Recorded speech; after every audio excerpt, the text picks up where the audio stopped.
Check out these bad to the bone skull sculptures. It looks like these horns might not be the original ones to the sculptures, but awesome nonetheless.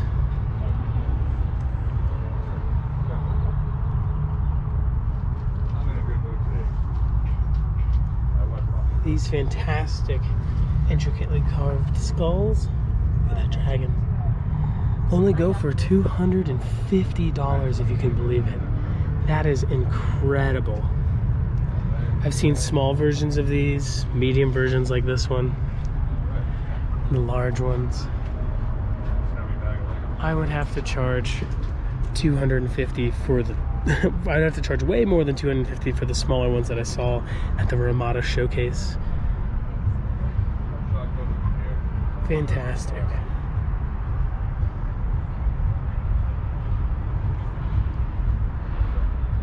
Definitely clear coated in something, but awesome.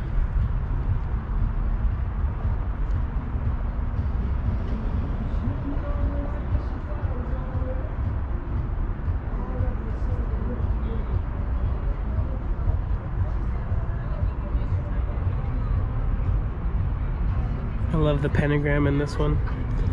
Old world symbol there. Beautiful Ganesh in that one. This one's got skulls carved into the skull. King Daddy's skull in the middle there.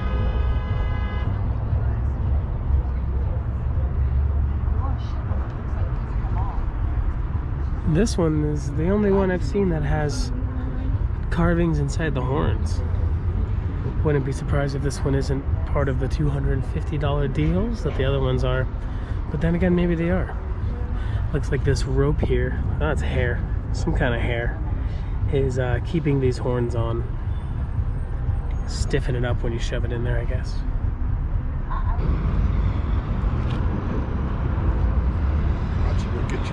Oh, yes, sir. Bite my finger right off. Some foxtails. I always wanted one of these, but it's not my style, I guess. $20, 2 for $30, 5 for $50. You gotta buy 5 then. Saves you money.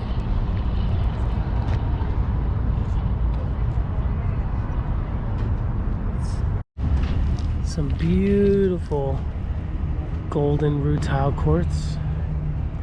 This material has gotten quite expensive.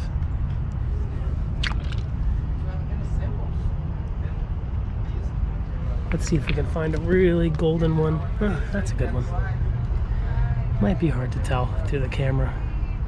Can you see the golden hairs?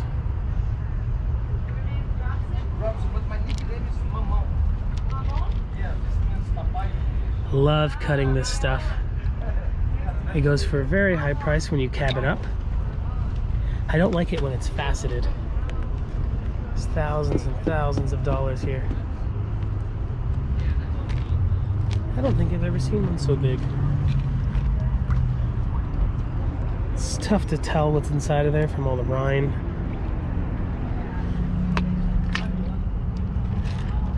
I've also seen red hairs and black hairs in the past. Awesome material from Brazil.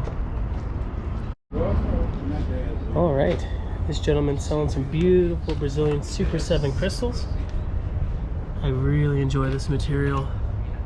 I didn't come out here to buy today, but I had to get this piece. It's nice and flat, a beautiful red rind. I'll polish the back, leave the back natural, take off all the petroleum. Thank you, sir. Okay. It's only $30 a kilo. Very nice material from Brazil. They call it Super 7 because the 7 different minerals inside of it, I believe. This gentleman has some rough here, obviously, which you're seeing now, and some crystal form of it over here.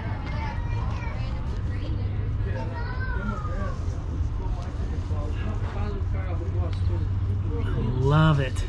Reminds me a lot of the Thunder Bay amethyst from Canada, but not the same. This is going to be a very nice piece. I like that little Vogel right there. I paid $10 for this. I don't think this was a third of a kilo, but I'll take it anyway. Love the Super 7.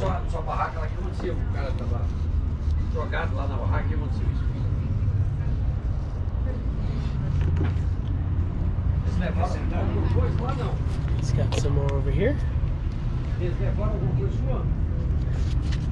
Check out those red capped points. Very, very cool. I need to learn Portuguese so I can negotiate better. Very cool stuff. I'll make a video of cutting this awesome stuff. Maybe add some history in the video. Nice big carved flame Super 7. All of it, huh? Some nice Super 7 points. They have definitely been polished into the termination. I like the brass stands a lot better than the black iron. The gentleman wanted me to film this, so I'm going to share with you folks. Very, very kind folks from Brazil. Let's get a better angle over here. Love that flame.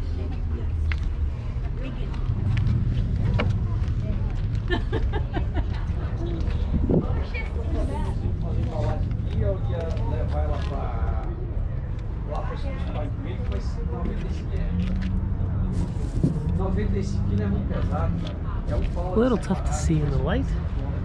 Maybe you folks will be able to see it a little bit better than me right now after I color grade it.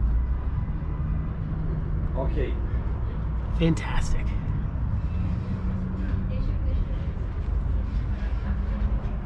Beauties from Brazil.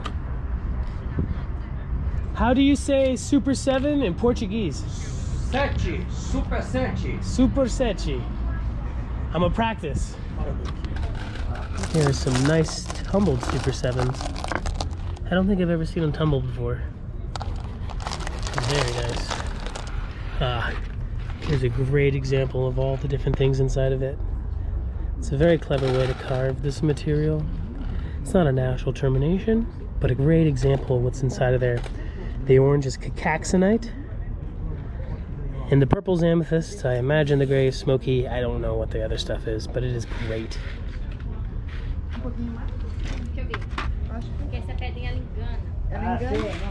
Love the cacaxonite fans up there. This one's a great example. Hopefully you folks can see it.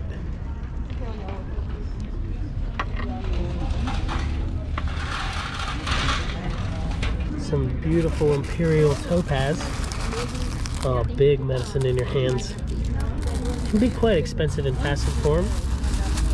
My good friend's birthstone, at least the modern birthstone, is topaz, so he made himself something fantastic out of this material in the past. These are definitely coated in petroleum to show color. I gotta wash my hands now. Some citrines. Are they heat-treated amethysts? I don't know. I don't know. Very nice. Check out this bowl of caps. All different kinds of stuff in there. Some rutile, some fantastic, I think they're called rondelle, tear-shaped amethyst. Here's one of those chlorite cabs on the back. It looks like that. And when you cab it, all the stuff comes through the top. Fantastic, like an organic doublet. Here's a piece of that rutile cabbed. One very fun thing you can do with rutile quartz, the golden, red, or black, is to put a piece of something like sugilite or turquoise on the back, make a doublet. So you cab the top of the rutile on top, have the sugilite or turquoise on the back, and the color will go through the entire cab, making a beautiful multicolored stone out of rutile, turquoise, sugilite, maybe even obsidian on the back to bring the black out. I haven't made any of those yet, but I will be making a video very soon on that material. on the doublets at least, I mean. Beautiful apatite. Very fun. This is something I have never seen before. Looks like glass, like opalite or something. I have no idea. The gentleman's a little busy, so I can't ask. But I'm definitely weary about this. It doesn't look like quartz, but it's very nice, beautiful color. If it's organic, I would love to carve some of this stuff. Probably facets very well. Let me know in the comment section below if you have heard of lavender amethyst before. Is it a glass? Is it a quartz? What's up with this stuff? The way this one has cleaved leads me to believe that perhaps it's more glassy than quartz, perhaps like an opalite. It almost has an opalescent sheen on the inside. Very cool. A mountain of little gems. Just want to stick my face in there, like Scarface.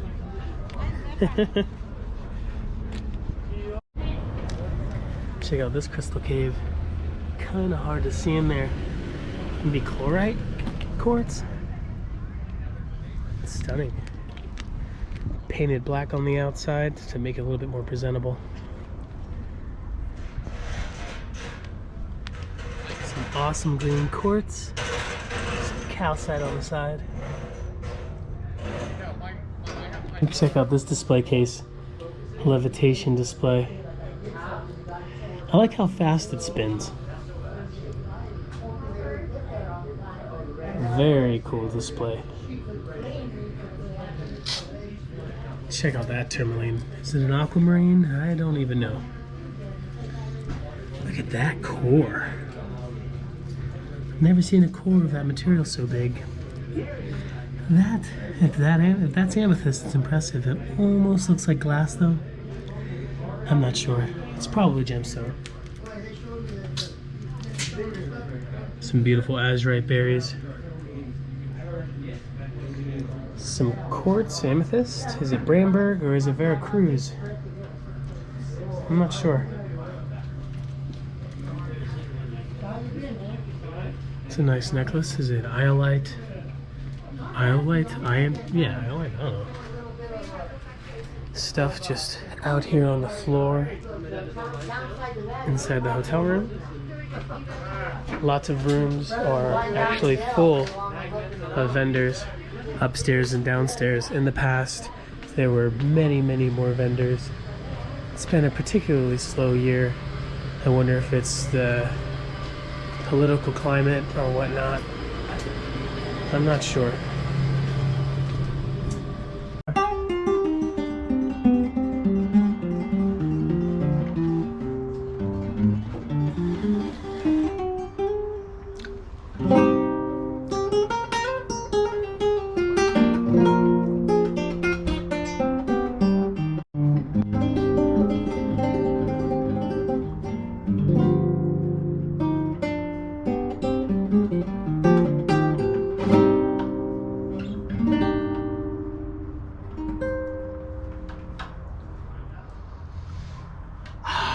What a beautiful guitar you have, brother. Thank you, brother.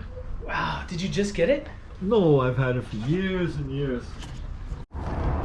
Here at the courtyard of the Motel 6, I guess it's a parking lot most of the time, almost every room here on the bottom has a show inside. This gentleman right here is selling what looks to be Vogel cut crystals. Perhaps they are not the original Swedish cuts. I think they're cut in Sweden. 20-sided facets and more facets. I guess the medicine behind the Vogels is that they're so precisely cut that it has medicine from that. But you know, if you make anything good, folks are going to want to copy it. I'm not going to bother the gentleman. He looks like he's packing up. Gila Jasper from Gila, Arizona. The gentleman who harvested this material also gave it the name. Fantastic stuff. Looks just like the lizard. poisonous lizard, I have a really awesome pair of Gila monster boots. My friend, do you mind if I share some of the cabs? Do you mind if I take a photo? Okay, go ahead. Thank you. The gentleman was so kind enough to tell me that this material is about a 5 on the hardness scale. Slabbed it up himself. Check out these cabs. Very beautiful material. $8 each. Probably cut them all himself. The holes are worth $8 in my opinion. That is just too cool.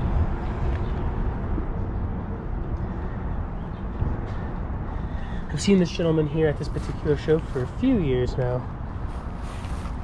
It's very cool to get to talk to him. I want to show you folks the Gila monster carving that he had made.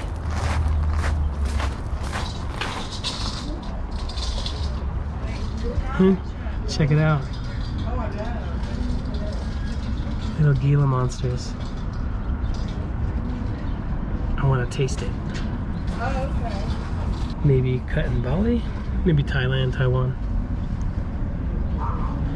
Master sculptors. Check out the teeth, little blunt guys. Don't want to get bit by one of these. Awesome stuff. And here's on the side, lots of minerals on shelves, on shelves, on shelves. Some beautiful Mediterranean coral. At a great price. Oftentimes you see this material matched up with turquoise, especially Native American jewelry, and the coral, for the most part, can cost a lot more than the turquoise. Is this Moroccan or Mediterranean? Yes, Moroccan Mediterranean, yes. Oh, nice. Morocco's on the Mediterranean. Fantastic. Hello.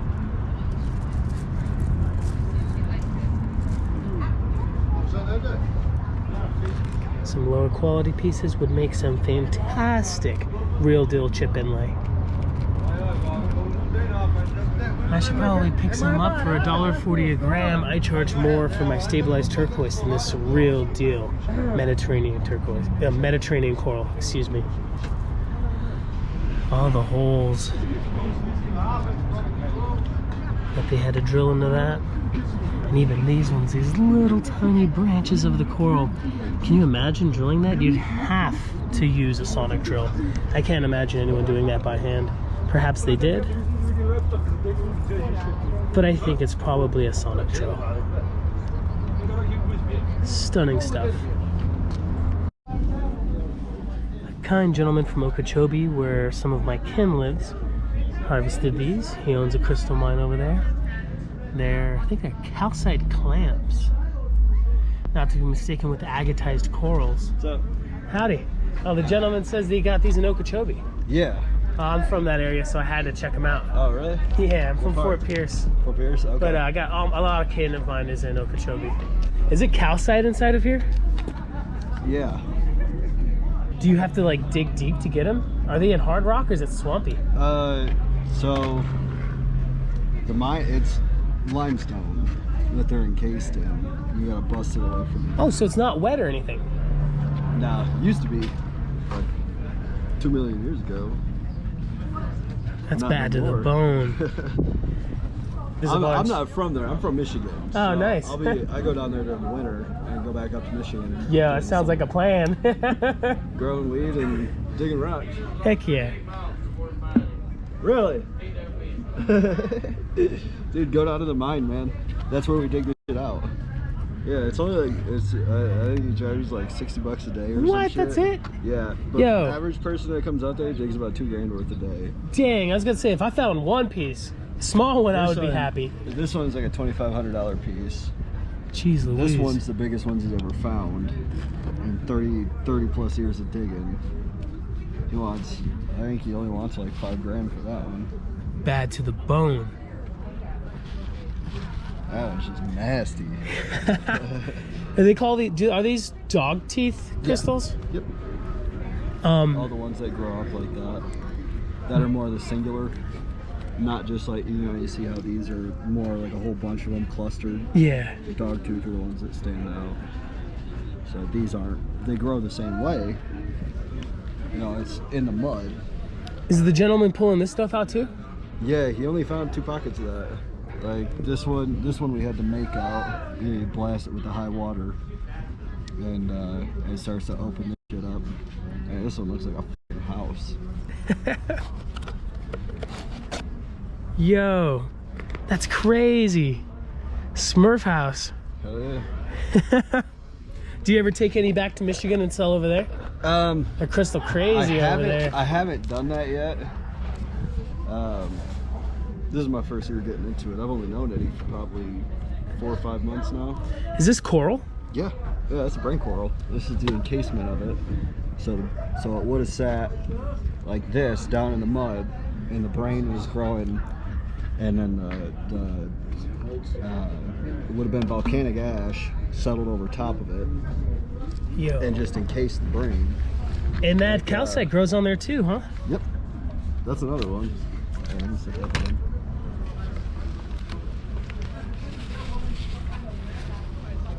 But that one, you see, would have been like more like that. And then this in between where the mud would have settled. Right in there. You blast this with the water too? Yep. Yep, just high water. Yeah, like this. A mangrove seed. That's what this one is. Whoa. You know how they're like a torpedo? Yeah. Sticks right into the mud. Well, this one would have been stuck in. And that's how you got that extra layer in there. This is the seed. And this is the encasement. You can see like the limestone in it. That's, you know, clearly all the way in here. And then just that uncovered layer where the mud would have set. So my imagining is when it came down, it was probably this way, and it got pushed down. Otherwise, that mud layer wouldn't have gotten in here. You think it was a swamp where it was a long time ago or something? Tough to tell, I guess. Huh? Maybe. I mean, it would have all still been like wetlands and stuff, just like Florida is now. Mm-hmm. You know, it just would have been expanded. Or, no. Yeah. Right then it was expanded. Yo, are you vending right here, brother? No. You all got a card? No, but what I can do is we're meeting up. We got a booth over at Kino. Oh, I'm in Kino. I'll come find you. Where are you at in Kino? You know where the food court is? Oh, yeah. Okay, so if you're looking into it from like the road, just go to the gate on your right hand side where that fencing is, and it's like there's an Indian guy right here, and then we're right behind that. We're like the only open one. Oh, heck yeah. That has no covering. Oh man, I gotta go. We got a whole bunch of stuff like, I mean, these are some of our nicer pieces. Like, you know, this brain coral Eddie and I were working on the other morning, just blasting some of this off. You know, we got limited pressure at the hotel. Oh yeah. But you know, opening that up and stuff, like this was all enclosed actually, and you know, just blasting.